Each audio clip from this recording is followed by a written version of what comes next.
Welcome back to the We The Patriots podcast. I am your host, Sal Santé, and today we are starting a 3-episode mini-series I'm going to do all this week. We're going to go Monday, Wednesday, Friday, and today we're going to start with a topic that's been looming over my head for the past couple of weeks, especially since an incident that happened in football. And this episode's going to be very, very football heavy, but it's also going to talk about sports in general just a little bit. So without any further ado, let me get into the topic. We'll break it down. We'll get into the show. We're talking about concussions. I don't know if anybody has seen, anybody who watches this is a big football person or even just watches sports news at all, gets the feeds. But if you saw this picture right here, it was probably concerning for you as it was for, I think, almost everybody who watches sports. And you just wonder the decisions that are built around, economically speaking, as a team trying to win, the whole attitude, mindset, and what I believe to be bigger implications societally speaking and how we view sports, entertainment in general. We're going to get into all that fun stuff, so let's get right into it.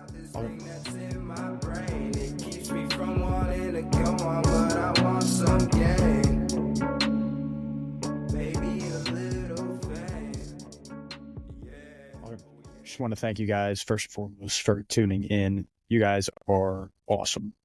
If you wouldn't mind, go leave a like, share this out with a friend, let them know what you think of the show. If you enjoyed, if you don't, let me know what we can do better.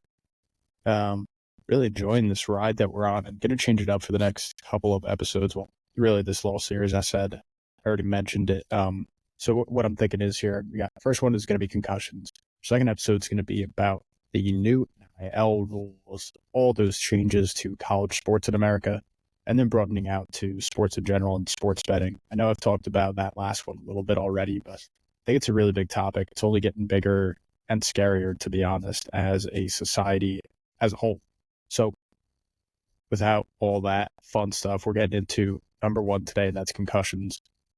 And that story, I showed that picture of Tua in the intro there. The story of concussions actually hits home for me. I played football for many years. I want to say going up into my sophomore year of high school, I played almost every year except for 2 or 3, I want to say. So from the time you were allowed, I want to say first, second, third grade, sometime around there, all the way up, I only missed probably 2 years, maybe 3. So I played a lot of football, and I suffered 3 concussions that I know of, I believe. Well, 3 concussions that were diagnosed. So before I keep going on that, let's first just describe what a concussion is and give it a definition, because it is a tough thing to define. There is no test that's going to tell you that you had a concussion. It is all based, this is just my personal experience going out to all of you. It doesn't matter how severe your concussion is. There's the test to see if you have a concussion is based off of basically a benchmark of your ability and your capacity to think, and if that has been impacted. And what actually, funny enough, used to be called an impact test, impact score. I don't know if that's still how they run it now, but basically what it is it's kind of weird. It's kind of like an IQ test. It's all pattern recognition and really memory testing for these impact tests. And I believe that everybody in all sports had to take it regardless. Obviously, the one where it comes up the most is going to be football. But this impact test, to me, is majorly flawed to begin with. So if we want to just start with that as a benchmark, I remember, and I'll use a lot of personal anecdotes to describe the story because I think it's very relevant. Percentage basis of people that go pro that play any sport is very minimal. You're talking less than 1%, and that's across the board. And I know that specifically for baseball, it's very low, but for, even reaching college level, it's very low, let alone to go pro. Football, this is the type of sport that I think that even if statistics are showing yearly basis, you're having about 6% participation rate. And of course, you're going to have a heavily skewed towards males, as it should be. It should not be played by females. I'm sorry, but just should not be. But that's another point for another day. You have about 6%. So you have about 12% realistically of boys who are participating now in football, or give or take somewhere between 10 and 15% of those boys. And I would say it's actually going to be more than that if you look at who played at some point, right? Because people come in, they quit every year. You're looking at what I would say somewhere around 20 to 30% I'm pretty confident to say, of all males in our society have played football at some point, tackle real football. And just to be honest with you, the amount of them that have received a concussion, I would say, even if you only played the game one time, unless you didn't get hit, the chances of you getting a concussion is probably at least 20%. That's just my gut feel. The reason that I say that, so if you're going to define what a concussion is quantified as brain movement, okay, but what could also be classified as head movement. You could receive a blow to your body that forces your head to move, that makes your brain move inside. How I used to have it described to me by doctors when they told me that they believed I had a concussion was that what happens during a concussion is that your brain is no longer sitting in your cranium the proper way. It's hitting the walls, your skull. It may be twisting. And in this scenario, your brain is actually resting. Even if like you're running, it may be bobbing up and down, but it's resting and it has all these connections established, and your brain is essentially assuming for certain movements. But when it comes to a blow, impact, something that's not expected by the body, essentially, like if you know you're going to brace for a hit, you're going to be able to take it better than one that surprises you. Even in most cases, a surprising hit kind of doesn't injure you this bad. It's weird. When it comes to a concussion, it really doesn't matter if you're expecting it, not expecting it. All it actually comes down to is your brain and how much impact it can take. There's a lot of references by doctors and trying to do a little bit of research and watching some videos on this. It's really inconclusive, so I don't think it's worthwhile giving you guys all these facts. I'm going to give you mostly personal anecdotes here on this story. But essentially, to describe what a concussion is when your brain is moving, when your brain is no longer sitting in your cranium, in your skull, the way that it should properly or normally be. And when that occurs, then you have many symptoms can occur. First of all, you're going to have sometimes you just actually black out. I know for at least one instance where I received a concussion, I blacked out for the moment, and I just said, I can't really be on this field right now. I can't really see what's going on. One time I came up seeing stars is the expression, but literally just pops of light all over the place. I could not focus on what was going on. I had to come off the field. And in some instances, you just have what's not really noticeable by the player, but noticeable by staff.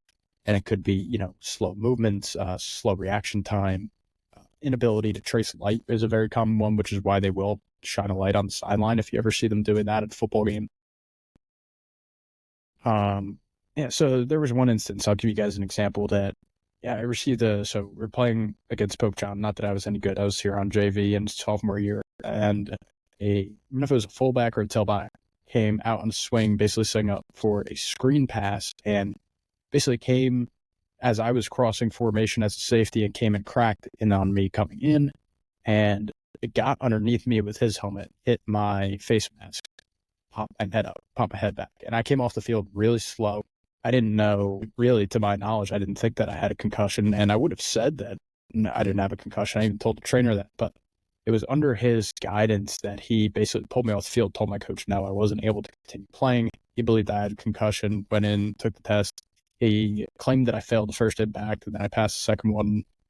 I don't know whether that was true or not, but regardless, he wouldn't let me take it for a week anyway.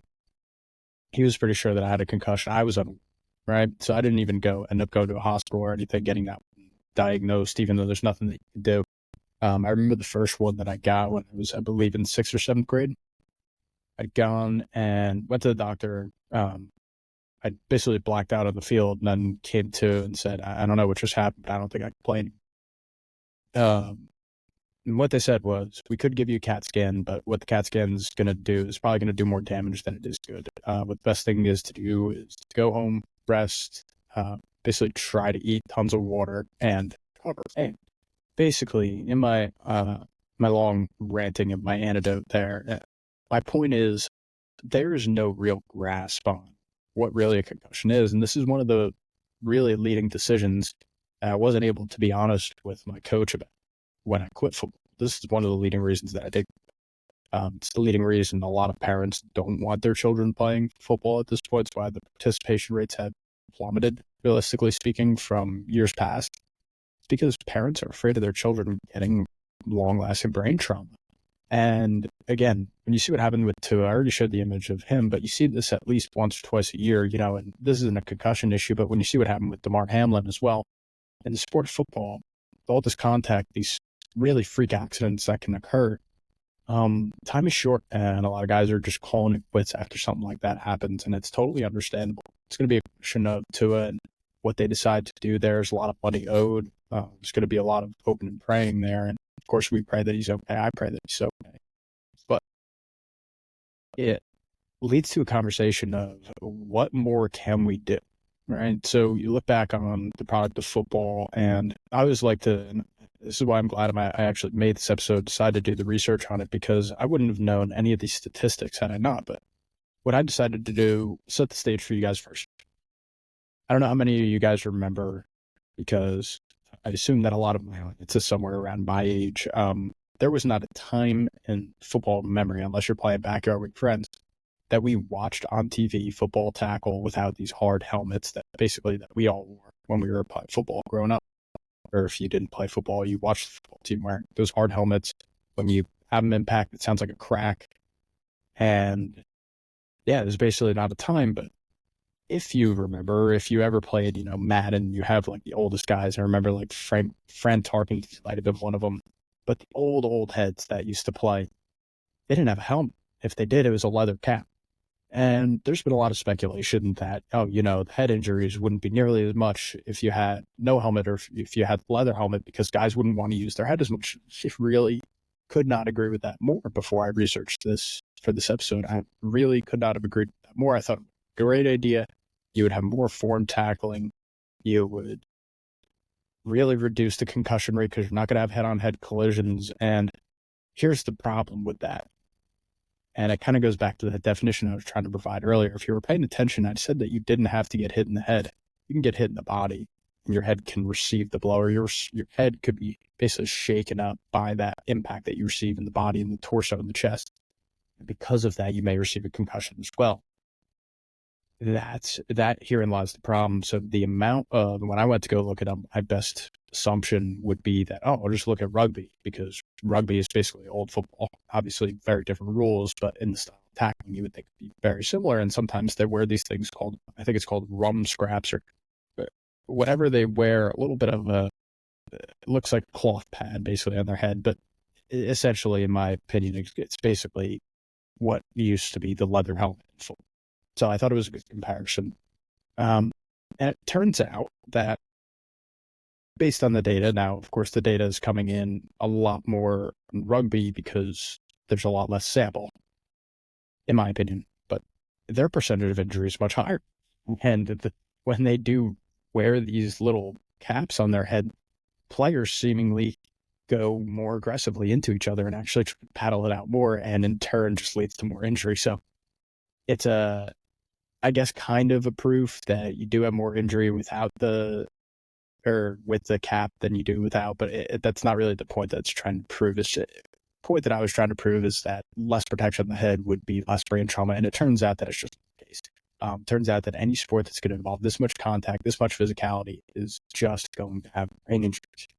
And I was glad to find that out, because it kind of made this episode easier, but it was easier in a weird way. I was expecting to go in here with all my premonitions to come true, to research it, and you just find out. I'll put the link to this article so you guys can go read it, because it's fascinating. But basically what I come down to it is this: if we really want to continue this, we really want to make this a sport, we want to keep going, we want to keep it entertaining. Like, I hear every single time, like, I can't even watch football anymore. I think it's really boring. But when I'm listening to someone like my dad, who's a passionate football fan, more of a football fan than a baseball fan, for sure. Growing up, he played more football than he did baseball. So I do find it, like, anecdotally, it's hard for a guy like him and his age to get into baseball. But with football, if it's a good team, he can watch it and he can roll with it. And it's hard for him to watch football games nowadays, regardless of who's playing, because it's just so boring. The penalties are incessant. There, almost every other play, there's a flag being thrown. They come together. They spend so much time on the penalties that the game is taken away from. And, it's all in the hopes to make this game safer. You think about this new rule that's implicated now. I don't even watch football, so I don't know how it goes. But the new kickoff rule, just like really takes the game to another level of it being a different game than it used to be. But if that's true, and we're taking all this stuff away and we're trying to make the game safer, in turn, we're making it inherently less entertaining. And by being so medically conscious, by trying to be as forward thinking, taking away from the greatness that is the American entertainment system that is. And I guess I'll pose this question as an open-ender to end the show here, because I want these to be pretty short this week. We're going for like 15, 20 minutes. Would we see a benefit long-lasting for football if we took away some of these protection rules? You think about roughing the passer. Again, you think about the kickoff rule that's been implemented. You think about this targeting, head-to-head contact. Would we benefit from taking that out of the game, making players more able to be free and be crazy, go wild? Or has it reached a point now in society where we are so focused on health that protecting the brains, and, I will caveat this before I finish asking this open-ended question. Talking about the youth, talking about like me, knowing the stuff that I know now, would I ever play football? Hell no. I'll stick to baseball, and I probably would have been a hell of a lot better had I done so. But that's all hindsight. What we know now, going forward, should we allow kids, especially like for their high school age, should we allow them to be playing such a rough sport? And my honest answer is I don't think so. I think we should allow a flag, but to allow little kids to be smashing their heads and to be knowingly putting them up for these diseases. And I didn't even really get to talk about CTE. So what CTE stands for is chronic traumatic encephalopathy. Hope I got that right. I probably didn't, but something that, like, I know when I first heard about it, when I first heard the stories come out, I was fearful of it. Received 3 concussions that I know about. I'm pretty sure I had more, because you hear doctors say anytime you see stars, if you ever see them black, which everybody after a big hit is like seeing black for a second, it's all concussions. And if that's true, the amount of concussions that we had, and if that's all leading to this CTE thing, another thing that just came out the other day is that allegedly Brett Favre has been diagnosed with some form of Parkinson's, late stage mental illness, probably stemming, or more than likely stemming, from the years of, constant trauma on the football field. And it just brings up this other question of, do we really want to submit our kids to this, right? Like a kid who goes all the way through and is a star running back in high school, who doesn't play a lick of college, he's still going to have a very high percentage chance of being diagnosed. And you don't get diagnosed with something such as CTE until after death, which is crazy. The percentage chance is still very high for someone like that. It's actually still very high for someone like me. And it has been, of course, put out there as a little bit more of a scare tactic than I think is reality. But the honest truth is, football and a lot of other contact sports in general, rugby being one of them, where you're leading to movement of the head and constant blows to the head, you're risking head trauma. And I'll pose it back to my open-ended question for you guys. Is football worthwhile to repeal some of this regulation, just like they say all the time in politics? Is it worthwhile to repeal some of that for the entertainment value that could be brought back? Can we bring back the old sport, or is it worth kind of killing with regulation? Is this sport too dangerous to let go on, to keep hurting the male population? Because obviously that's going to be who's going to be playing the most of the football. I'm curious what you guys think, because I'm not sure where I fall on it. I used to love football growing up. As I started to get injured myself, I really fell out of love for the sport and the coaching, of course. I have to get into that another day, but the whole environment around the sport made me hate the sport. It's why I stopped playing. A big reason was because this injury, this concussion thing, was huge for me. I want to hear about your guys' stories. If you guys had concussions, let me know about them. How you guys recovered. If you guys were able to recover, do you have any residual issues? Let me know in the comments. I'm very curious, and I'm curious what you guys think about football, future of it, and is it worth saving? Catch you guys on Wednesday, episode 2 of the series. We're talking all about NIL. Peace. I wanna be something, not nothing. Trapped inside my dream, and I'm running away from these demons. But the feeling's so good, I'ma keep dreaming.